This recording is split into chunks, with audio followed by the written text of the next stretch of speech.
Hi, this video is about acyl chlorides. So in this topic we are going to look at how to name acyl chlorides and what they look like in terms of their structure. We're going to look at how they react via a nucleophilic addition elimination mechanism, and we're going to look at the reactions of acyl chlorides with water, alcohol, ammonia and an amine. So first of all, looking at the structure and how to name them. So acyl chlorides are carboxylic acid derivatives. So I've drawn two carboxylic acids on the left, and I'll just write down the names of those two compounds. So we've got ethanoic acid at the top and propanoic acid at the bottom. So if I draw the corresponding acyl chloride, you'll see how they are very similar in terms of structure and then how to name them as well. Okay, so here are two acyl chlorides, the top one having a chain of 2 carbons and the bottom one with 3 carbons. So to name them, the top one is known as ethanoyl chloride. So you take the longest carbon chain just as usual. We've got 2 carbons here, and this group here, the acid chloride group, ends in OYL on the first bit, and then chloride is the second word.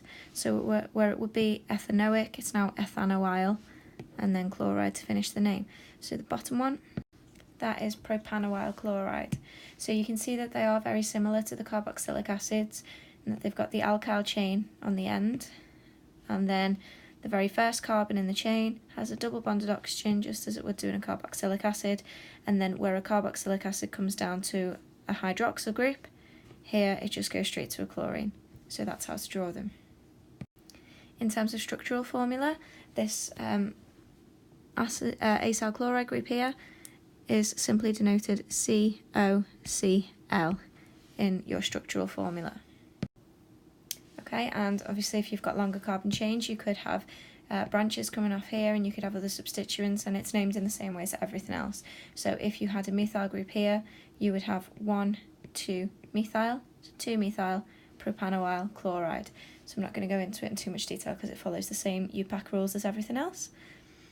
So the only thing to be aware of when naming them, similar to the carboxylic acid, if you do need to put any numbers in to denote which carbon substituents are coming off, your carbon number 1 is always the carbon that is part of the acyl chloride group. So this is always carbon number 1, just as this would always be carbon number 1 in this acid. Okay, so onto the mechanisms. Acyl chlorides react via a nucleophilic addition elimination reaction. So all of these reactions involve a nucleophile which will attack the acyl chloride, and we get addition into the molecule followed by elimination of a leaving group. So I'll show you the generic kind of reaction scheme, the mechanism in general, and then we'll look at some specific examples with water and alcohols and so on.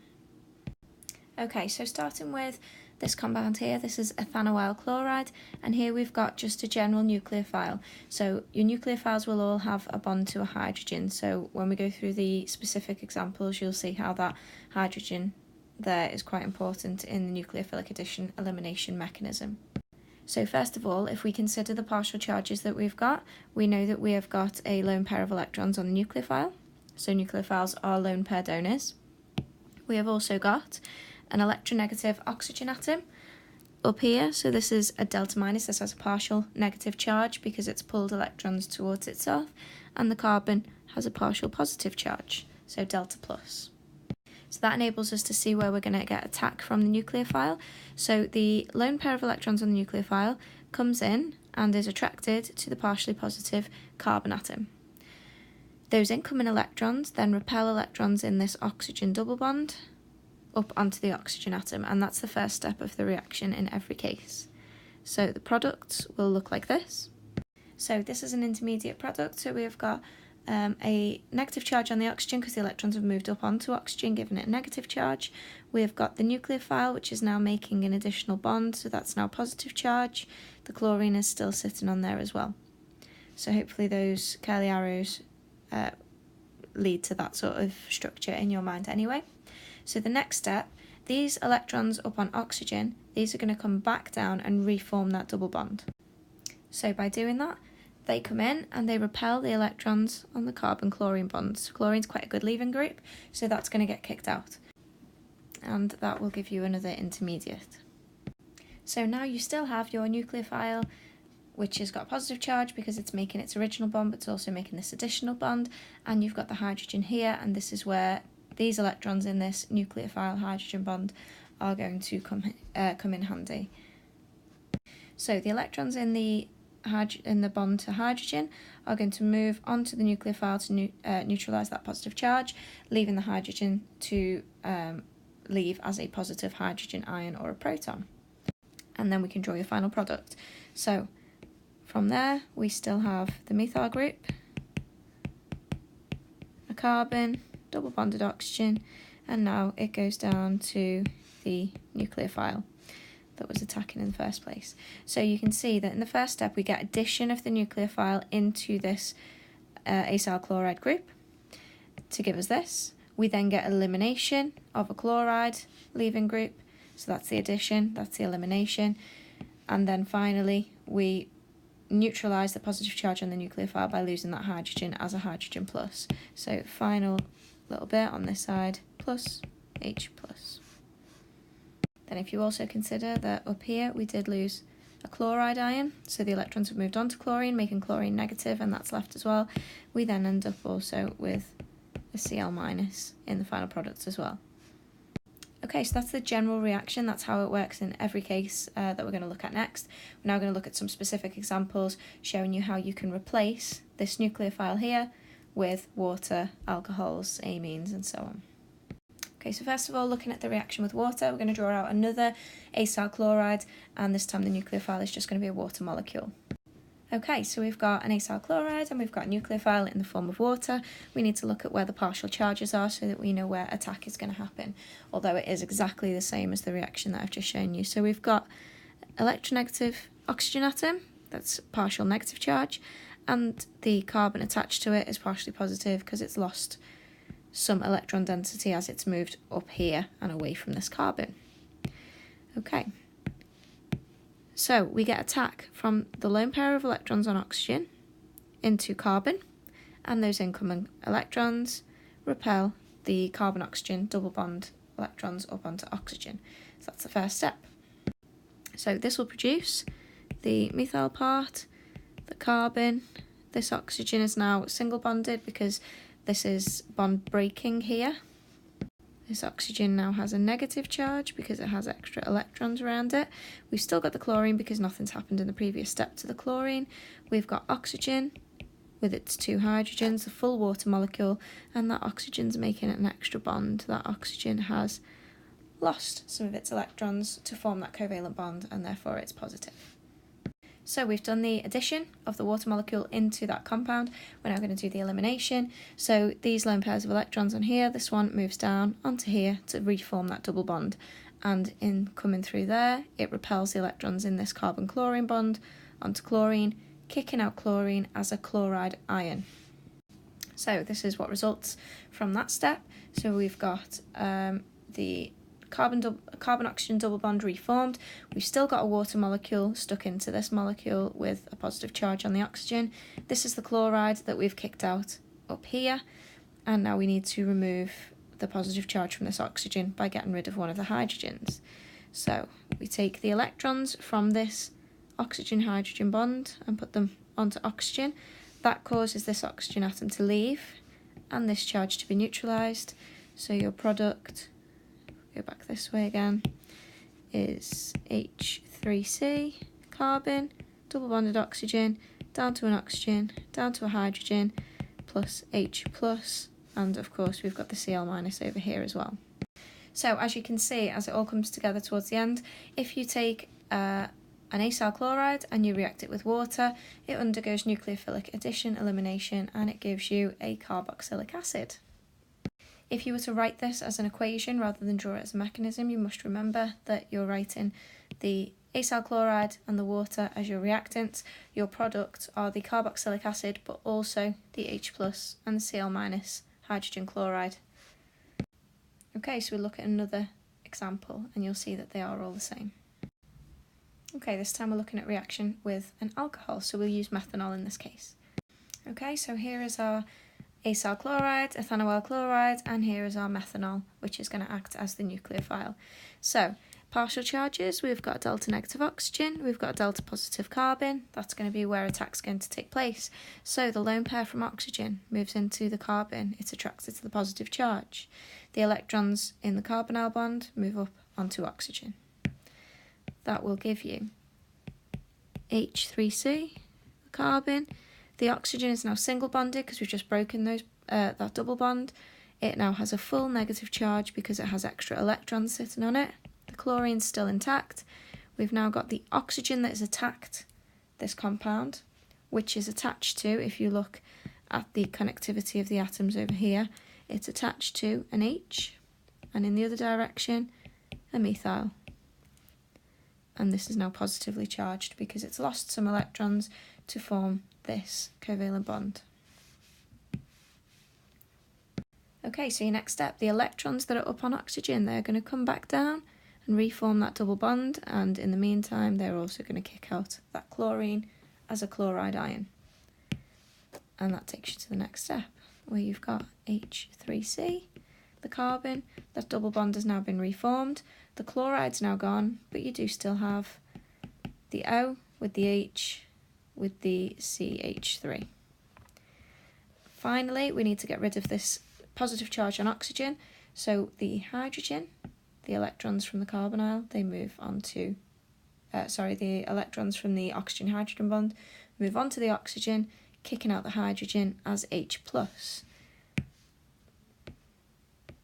So, finally, we have got H3C, carbon, double bonded oxygen, oxygen to a methyl. Now I've rearranged this slightly from how it looked before, so obviously you had your oxygen here and your methyl pointing this way. It's all the same connectivity, I've just moved it around so that it looks a little bit more familiar to you, and you should recognise this straight away as an ester. So the extra little products we've got, obviously at this stage we kicked out chloride, so that's there as well, and at this stage we kicked out H+, so that's there just to complete the mechanism. So if you take an acyl chloride and you react it with an alcohol, you will end up with an ester, and it depends which acyl chloride you use and which alcohol you use as to which ester you will produce. So hopefully this is looking a little bit more familiar now. Okay, so on to reaction with ammonia, and this is the last one I'm going to show you because I'm going to ask you to have a little look at the one with the amine. So we've got the acyl chloride again. This compound here you should recognise straight away as ammonia. So your partial charges, we have got partially negative oxygen, partially positive carbon. So the lone pair of electrons on nitrogen are going to move in, attracted to that partial positive on the carbon. That pushes these electrons in the carbonyl up onto the oxygen.